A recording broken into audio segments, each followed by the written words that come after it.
Welcome back guys. First of all congratulations for your pregnancy. देखिए, जो pregnancy के 9 महीने 7 दिन होते हैं, इसमें कुछ विशेष दवाइयाँ चलती हैं जो कि अक्सर आप लोग कभी खाते भी नहीं हैं। जैसे कि फोलिक एसिड 3 मंथ के लिए चलता है, साथ में आयरन, कैल्शियम, D3 और प्रोटीन पाउडर आपको लेना पड़ता है। साथ में टाइम टू टाइम आपको टीके भी लगवाने पड़ते हैं। लेकिन कुछ मरीज ऐसे होते हैं जिनको इकोस्प्रिन की गोली भी चलाई जाती है, और जब ये गोली उन मरीजों को चलती है तब अक्सर पेशेंट्स का हमसे सवाल रहता है कि ये गोली हमें क्यों दी जा रही है, जबकि ये जो गोली है वो खून को पतला करने का काम करती है।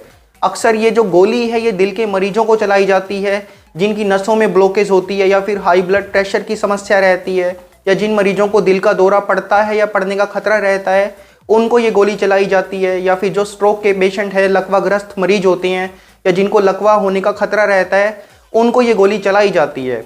बट ऐसे मरीजों को जो कि ऑलरेडी प्रेग्नेंट हैं, उनको ये गोली चलाने का कारण क्या है? क्या उनको प्रेगनेंसी के समय किसी भी वक्त दिल का दौरा पड़ सकता है, या लकवा हो सकता है, या फिर डिलीवरी के समय दिल का दौरा पड़ सकता है, या फिर बच्चे में किसी प्रकार का बर्थ डिफेक्ट है? एक्चुअल वजह क्या है वो हम लोग इस वीडियो में डिस्कस करेंगे। तो चलिए स्टार्ट करते हैं वीडियो को बिना किसी देरी के।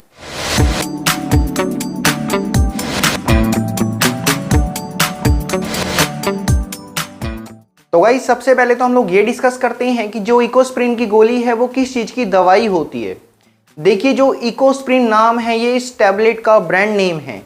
जो इसका एक्टिव इंग्रेडिएंट है उसे एस्प्रिन भी बोलते हैं, और मेडिकली हम लोग इसे एसिटाइल सैलिसिलिक एसिड बोलते हैं। जो इस गोली की स्ट्रेंथ है वो भी अलग अलग डोसेज में ये अवेलेबल है इंडियन मार्केट में, जैसे कि 75 mg, 81 mg, 100 mg, 150 mg और 325 mg। अब बात करें इस गोली के उपयोग की, तो देखिए इस गोली का जो उपयोग है सामान्यतः दर्द को कम करने के लिए, बुखार को कम करने के लिए, सूजन को कम करने के लिए किया जाता है, और साथ ही साथ इसके अंदर एंटी प्लेटलेट प्रॉपर्टीज होती है। सामान्यतः अगर कोई पेशेंट होता है, अगर हमें इस गोली के बारे में किसी मरीज को समझाना होता है तो हम लोग सीधा उसको ये बोलते हैं कि ये जो गोली है ये खून को पतला करने वाली गोली है, मतलब इससे आपका खून पतला होता है। बट देखा जाए तो इसको खाने से खून पतला नहीं होता है। इसका जो मेन फीचर है वो ये है कि ये एंटी प्लेटलेट मेडिसिन है, मतलब ये प्लेटलेट के विरुद्ध काम करती है। लेकिन इसी फीचर के कारण हम लोग आप लोगों को इस गोली का उपयोग प्रेगनेंसी के समय कराते हैं। अब बात आती है कि एंटी प्लेटलेट मेडिसिन का मतलब क्या होता है। तो देखिए, जब किसी व्यक्ति को चोट लगती है तो चोट वाली जगह से खून बहने लगता है, ठीक है। फिर आप कुछ समय के बाद देखोगे कि उस चोट वाली जगह पर खून का थक्का बन जाता है और खून का बहना बंद हो जाता है। ये जो खून का थक्का बना है और जो खून बहना बंद हुआ है ये प्लेटलेट कोशिका के कारण होता है, जो कि हमारे खून के अंदर पाया जाता है। ये जो प्लेटलेट कोशिका है, मतलब जो ये प्लेटलेट सेल है, ये आपस में चिपक जाते हैं जिससे खून का थक्का बन जाता है और ब्लीडिंग होनी बंद हो जाती है। तो जब कोई व्यक्ति इकोस्प्रिन की गोली खाता है तो ये जो प्लेटलेट कोशिका है ये अपना काम नहीं कर पाती है, क्योंकि ये हमारे शरीर में खून का थक्का बनने की क्रिया को रोक देता है। इसी वजह से इसे एंटी प्लेटलेट मेडिसिन या एजेंट कहा जाता है। यहाँ से बात निकल कर आती है कि हम लोग ये क्यों चाहते हैं कि आपको प्रेगनेंसी में खून का थक्का ना बने। तो देखिए, इसकी काफ़ी सारी वजह होती है जो कि हम लोग एक एक करके ब्रीफली डिस्कस करते हैं। नंबर 1, मदर की साइड से बच्चे को प्रॉपरली ब्लड सप्लाई मिल सके और इम्प्लांटेशन आप लोगों का अच्छे से हो, इस वजह से हम लोग आप लोगों को इकोस्प्रिन की गोली लेने की एडवाइस देते हैं। होता यह है कि जब कोई महिला कंसीव करती है, जब महिला को गर्भ धारण होता है, तो जो बच्चा है वो गर्भाशय में जाकर इम्प्लांट हो जाता है। इम्प्लांटेशन के बाद बच्चे के पास खुद के साधन होते हैं, मतलब योग सैक होता है, और बच्चा लगभग 1.5 से 2 मंथ तक अपने खुद के साधन से, मतलब योग सैक से बड़ा होता रहता है। और लगभग जब माता को तीसरा मंथ लगता है तो बच्चे के जो खुद के साधन हैं वो ख़त्म हो जाते हैं।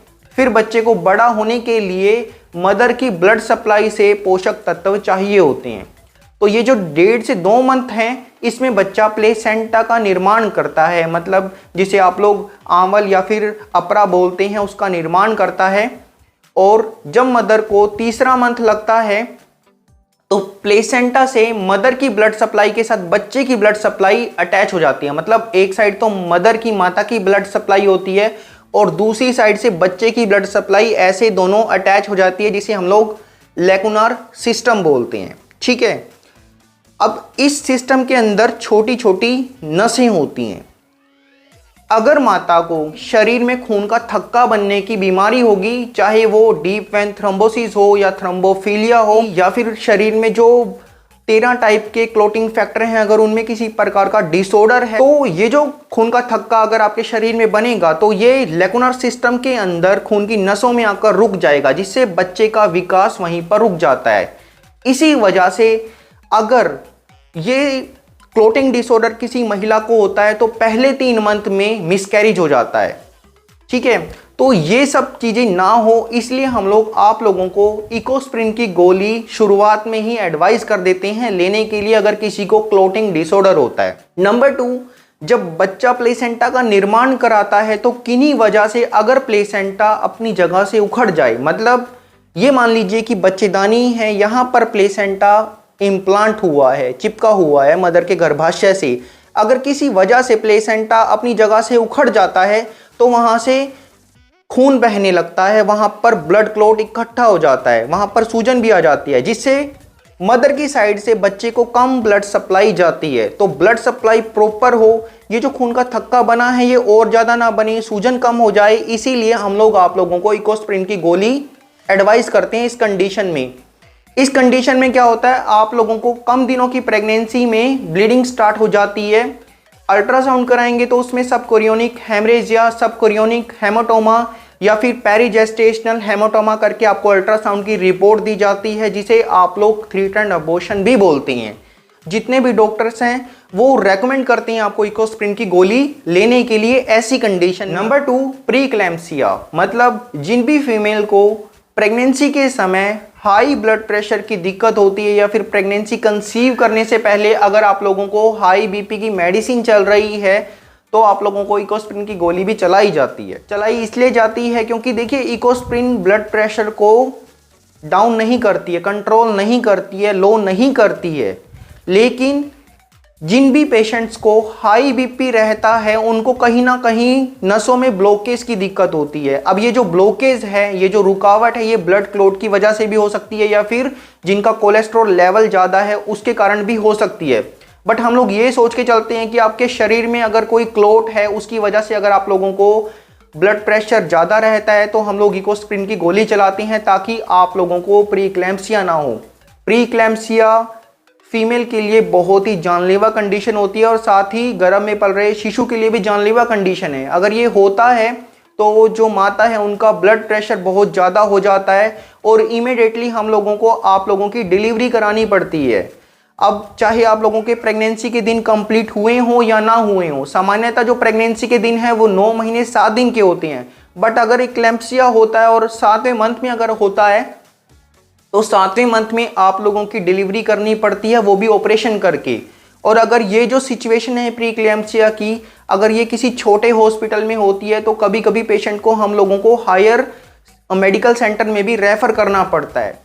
इस चीज़ से बचाने के लिए हम लोग आप लोगों को इकोस्प्रिन की गोली लेने की एडवाइस देते हैं। इसके साथ साथ जिन भी फीमेल पेशेंट्स को हाई बीपी के होने का रिस्क रहता है किसी भी वजह से, जैसे कि अगर आप लोगों का बॉडी वेट बहुत ज़्यादा है या फिर आपको कोलेस्ट्रॉल लेवल आप लोगों का ज़्यादा है, अगर आप लोगों की जो एज है वो 35 साल से ज़्यादा है, या फिर आप लोगों को ब्लड शुगर की दिक्कत है, या फिर आप लोगों को जुड़वा बच्चे या तिगड़ी बच्चे या मल्टीपल प्रेगनेंसीज हैं, या फिर आप लोगों को किडनी डिजीज है, या किसी भी वजह से अगर कोई रिस्क फैक्टर होता है जिससे आप लोगों का ब्लड प्रेशर बढ़ सकता है, तो हम लोग इकोस्प्रिन की गोली आप लोगों को लेने की एडवाइस देते हैं। यहाँ तक अगर पेशेंट बिल्कुल नॉर्मल है, उनका लो ब्लड प्रेशर भी होता है और अगर उनकी फैमिली हिस्ट्री में उनकी मदर को, सिस्टर को हाई बीपी की दिक्कत है या फिर प्री इक्लेम्पसिया की हिस्ट्री रही है या स्ट्रोक की हिस्ट्री रही है, तो भी हम लोग आप लोगों को इकोस्प्रिन की गोली लेने की एडवाइस देते हैं। नंबर 3,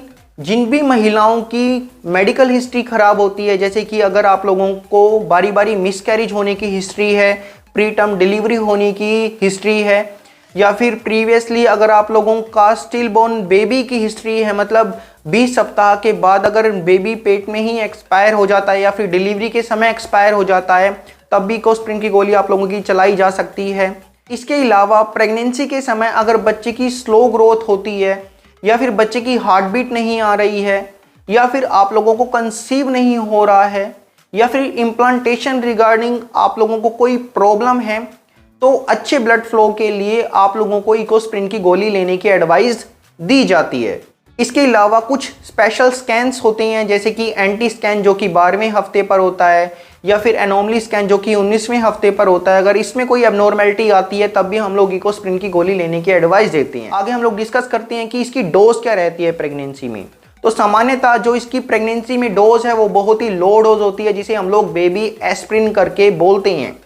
जो बेबी एस्प्रिन की डोज है सामान्यतः 75 mg होती है। अगर आपका बॉडी वेट ज़्यादा है या फिर आपको ज़्यादा समस्याएं हैं प्रेगनेंसी के रिगार्डिंग, तो आपकी जो डोज है वो 150 mg भी की जा सकती है। अब बात आती है कि इस गोली को दिन के किस समय लेने की एडवाइस दी जाती है और कौन सा टाइम बेस्ट रहता है।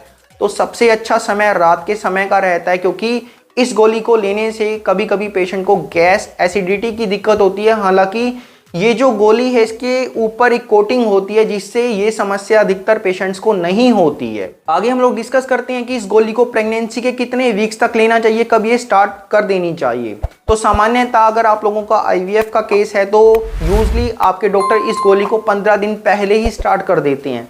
लेकिन अगर आपकी नेचुरल प्रेगनेंसी है तो ये जो गोली है ये आप अपनी डॉक्टर की एडवाइस से ले सकते हैं 34 वीक्स तक।